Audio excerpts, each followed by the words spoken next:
Hello everyone, welcome back with another lecture. और आज के लेक्चर में हम एक नया चैप्टर स्टार्ट करने वाले हैं जिसका नाम है बायोमोलिक्यूल्स, या हिंदी में इसको अगर बोलें तो इसको बोलते हैं जैव अणु।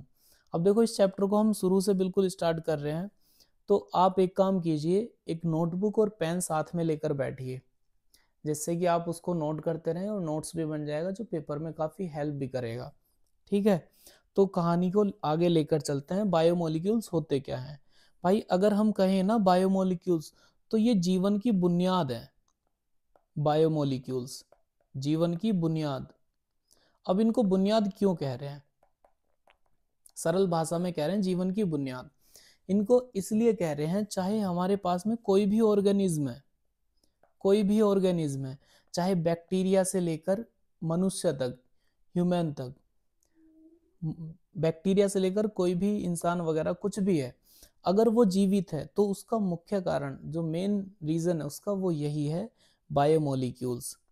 अब बायोमोलिक्यूल्स क्यों इतना इम्पोर्टेंट हो जाता है? जैसे अगर हमें कुछ वर्क करने के लिए एनर्जी चाहिए, तो एनर्जी कब आती है? जब हम कुछ खाते हैं उससे हमें क्या मिलता है? कुछ से कार्बोहाइड्रेट्स मिलते हैं, एनर्जी देते हैं। जैसे अगर हमें अपनी मसल्स वगैरह बनानी है, जो लोग जिम जाते हैं तो वो हाईली प्रोटीन रिच फूड खाते हैं, तो उनकी क्या होता है, मसल्स वगैरह बनती हैं, तो उसके लिए क्या चाहिए होता है? हमें प्रोटीन चाहिए होता है। सेल मेम्ब्रेन जब बनती है तो उसके लिए क्या चाहिए? सेल मेम्ब्रेन बनाने के लिए लिपिड्स चाहिए होते हैं। और जैसे आपने कभी सुना होगा कि जेनेटिक इंफॉर्मेशन को कैरी भी करते हैं। कैसे करते हैं? आपने सुना होगा कि आपकी आंखें आपके पिताजी से कुछ कुछ मैच करती है, आपकी नाक बिल्कुल आपकी मम्मी की जैसी है, आपके बाल तो बिल्कुल आपके दादाजी के जैसे हैं। तो ये सब ऐसा क्यों हो रहा है? क्योंकि भाई हमारे अंदर डीएनए है। तो वो डीएनए किसका आ रहा है? डीएनए वो हमारे एंसेस्टर्स के जो गुण हैं, जो प्रॉपर्टीज है, उनके करेक्टर को डीएनए कैरी करके ला रहा है। और डीएनए है न्यूक्लिक एसिड। तो हमारे पास में जो ये सब किसके पार्ट हैं? ये सब पार्ट हैं बायोमोलिक्यूल्स के। तो जनरली हम क्या कह सकते हैं कि चाहे बैक्टीरिया से लेकर मनुष्य है, अगर जीवे तो वो किसके कारण है? बायोमोलिक्यूल्स के कारण है। तो हम जो बायोमोलिक्यूल्स के टाइप पढ़ने वाले हैं वो प्रोटीन भी बायोमोलिक्यूल का टाइप है। प्रोटीन्स, इसको प्रोटीन ही हिंदी में बोलते हैं, protein. Number second, carbohydrate. Carbohydrate आप साथ के साथ लिखते रहेंगे, हिंदी में भी वही बोलते हैं भाई, कार्बोहाइड्रेट। कार्बोहाइड्रेट। नंबर तीन, न्यूक्लिक एसिड। न्यूक्लिक एसिड या फिर न्यूक्लिक अम्ल। न्यूक्लिक अम्ल। नंबर चार, लिपिड। लिपिड्स। देखो क्या कर रहे थे, जो प्रोटीन है वो हमारी मसल्स की ग्रोथ और रिपेयर के लिए यूज हो रहा था। जो कार्बोहाइड्रेट है वो हमें कोई भी वर्क करने के लिए एनर्जी दे रहा है। न्यूक्लिक एसिड का काम क्या है? हमारे जो एंसेस्टर्स हैं उनकी जेनेटिक प्रॉपर्टीज को कैरी करने का काम यही कर रहा है। हमारी अगर आंखें पिताजी के जैसी दिख रही हैं तो वो न्यूक्लिक एसिड, डीएनए के कारण। लिपिड्स क्या कर रहे हैं? सेल मेम्ब्रेन बनाने का काम कर रहे हैं। तो इसमें से हम सबसे पहले एक टॉपिक स्टार्ट करते हैं, प्रोटीन। प्रोटीन क्या होते हैं, प्रोटीन कैसे बनते हैं, उसी को पढ़ेंगे। तो सबसे पहले एक हेडिंग लिखेंगे, प्रोटीन। हेडिंग लिखेंगे प्रोटीन।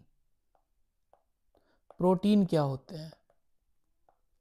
देखो, प्रोटीन जो होते हैं ना, वो जनरली जो अमीनो एसिड होते हैं, अमीनो एसिड, जो अमीनो एसिड होते हैं, अमीनो एसिड का जब हम पॉलीमेराइजेशन कराते हैं, पॉलीमेराइजेशन बोले तो बहुलकीकरण, हिंदी में बहुलकीकरण कराते हैं, तो हमें प्रोटीन मिलते हैं। चलो ठीक है, प्रोटीन बन गए कब? जब अमीनो एसिड का हमने पॉलीमराइजेशन, बहुलकीकरण कराया, तो कौन बना? प्रोटीन। चलो प्रोटीन तो बन गए, लेकिन एक नया वर्ड आ गया, अमीनो एसिड।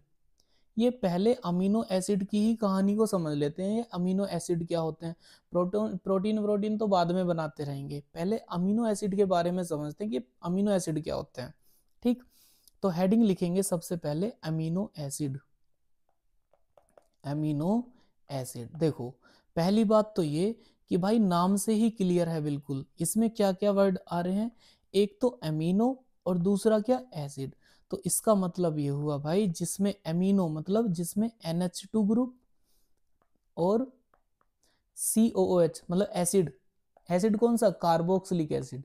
तो सबसे पहली बात तो ये लिखनी है कि जिनमें NH2 तथा COOH ग्रुप, COOH ग्रुप उपस्थित होते हैं, उपस्थित होते हैं। नेक्स्ट देखो कैसे, जरा ध्यान दो, इसकी स्ट्रक्चर बनाते हैं कैसे। COOH single bond carbon, single bond H, यहाँ पर कोई कार्बन की चेन चल रही है जिसको एल्काइल चेन बोलते हैं, R से ही तो रिप्रेजेंट करते हैं R, और यहाँ पर क्या लगा दिया हमने, यहाँ पर लिख दिया NH2। तो देखो ये क्या है, इसमें कौन कौन सी ग्रुप प्रेजेंट है, एक तो एसिड भी प्रेजेंट है और एक अमीनो ग्रुप, अमीन ग्रुप भी प्रेजेंट है। तो इसको क्या बोलेंगे, अमीनो एसिड, इसको बोलेंगे अमीनो एसिड। अब ये कौन सा अमीनो एसिड है, देखो अगर ये ग्रुप है, ग्रुप के नेक्स्ट जो कार्बन होता है उसको बोलते हैं अल्फा कार्बन, और इस अल्फा कार्बन पर लगा हुआ है NH2 ग्रुप, तो इसको बोलेंगे अल्फा अमीनो, क्योंकि अमीन जो ग्रुप लगा हुआ वो किस पर है, अल्फा कार्बन पर ना, तो इसको बोलेंगे alpha, alpha amino acid, alpha amino acid. अब एक और बात, अगर कभी इस फॉर्म में लिखा हुआ है अमीनो एसिड, COOH ऊपर है और R चेन नीचे चल रही है और इधर H है, और NH2 अगर राइट में है तो उसको बोलते हैं डी फॉर्म, तो इसको बोलेंगे डी अल्फा अमीनो एसिड। इसी को हम दूसरे तरीके से लिख सकते हैं, COOH सिंगल बॉन्ड कार्बन और इधर चल रही है चेन, और इधर हो गया H और NH2 चला गया इस बार लेफ्ट में। अगर लेफ्ट में NH2 है, पहले देखो ये है हमारे पास में कार्बोक्सिलिक ग्रुप, इसके नेक्स्ट वाला कार्बन को बोलते हैं हम अल्फा कार्बन, और इस पर जो ग्रुप लगा हुआ है वो कौन सा है, अमीन, अमीनो, तो इसको हम क्या बोल सकते हैं, alpha amino, alpha amino acid. अब देखो ये जो NH2 है ना, इस बार COS तो ऊपर है, R नीचे की तरफ चल रहा है, NH2 किधर है, लेफ्ट में है, तो इसको बोल देंगे हम L अल्फा अमीनो एसिड। ठीक है, इतनी कहानी तो क्लियर होगी।